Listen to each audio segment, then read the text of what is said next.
Hi, everybody. It's the Gringo Scott, and here today I'm going to be reviewing Spider-Man Brand New Day and tell you what worked, what didn't work, and whether it's worth paying extra for that premium theater. And if you enjoy these reviews, please subscribe and help me reach 1,000 subscribers. Walking out of this movie, my first thought was, man, that was a lot to take in. A lot happened. I just rewatched No Way Home, which leaves Peter Parker in a crazy situation 5 years earlier. And now I had no idea where they were going to start him at. What I liked about this movie. One of the best things about Brand New Day is how much Peter Parker has changed. The old Peter was a bit of an impulsive, naive, bright-eyed, I can take on the world, everyone's perfect, everything's black and white kind of view that we all have when we were younger. But this Peter has some darkness in him now. He's been isolated, he's experienced death, and the world has beat the living shit out of him. You know what I'm saying? And that's more relatable, I'd say. When I was young, I thought I knew everything because, well, I didn't know anything. Then you get older, and the world teaches you otherwise. You ain't as badass as you think you are. In fact, when you get out there, you just get tired. You just get worn out, guys. Just shut up.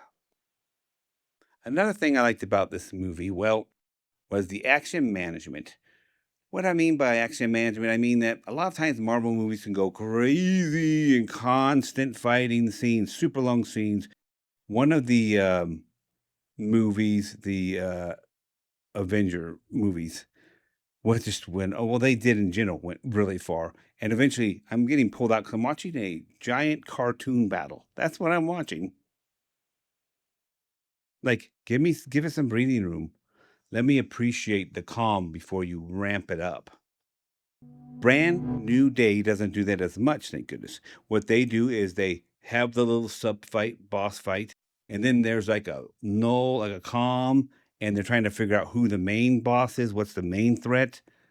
And then it has during that time there's character development and what's going on and that type of drama stuff. And then they'll have the exciting boss fight. There were little breaks, little breathers, and I like that. And then they had they had a lot of surprise characters. And let me just say, there's the Hulk. We actually see Professor Hulk become Savage Hulk. And that's all I'm going to say about that. I do have opinions about that in another video I'll be releasing at some point on my rant about Hulk. My last complaint is the sound. I paid extra for Cinemark XD, and honestly, save your money. It's a sound up, noisy everywhere, bass, boom, boom, boom, just sound. You have 30 speakers all along the back and top and the bottom and the ceiling and stuff. You ever think you have too many speakers? You can't hear any separation or any pauses? Again, that's partially because Marvel doesn't know how to do their sounds correctly, other than dump, I think. But, you know, I don't know. Tell me what you think about that. But look, compare it to like an artwork, like It Follows or Obsession, where they really take the time to use the things, say, okay, do this and this. And I know it's a different type of movie per se, but it's done so much well, so much better, so much more creatively. That's my opinion on that one. So, you know what? Save your money. Don't go to an XD theater. Go to a regular one. Trust me, those speakers can blow your ears out too. Despite those complaints, I had a really good time. I am excited to see Spider-Man, what he's going to do next.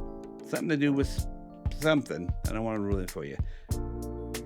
So that's why I'm giving Spider-Man Brand New Day an 8.5 out of 10, 8.5 out of 10. Again, save your money. Don't go to the XD theater. And peace. Yeah, boy.